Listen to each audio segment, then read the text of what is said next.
In today's video, I'll teach you how to log in Higgsfield AI. First of all, launch open any browser of your choice. You can see over here I've opened Google Chrome. Now click on the search bar. Now what you have to do is simply type in Higgsfield.ai. Press enter. After you do that, you'll be led to the official website of Higgsfield AI.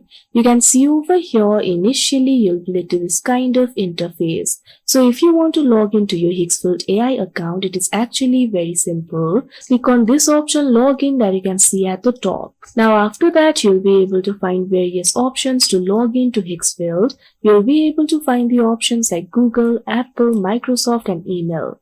So what you have to do is simply click on the login method that you used while creating the account for yourself.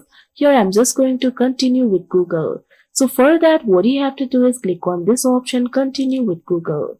Now after you do that, what you have to do is simply select the Google account to continue. Click on the Google account that is associated with your Higgsfield account. Now click on this option, continue. Now after you do that, you'll be logged into your account. So that is how you log in Higgsfield AI account. I hope you found this video helpful. Thank you for watching.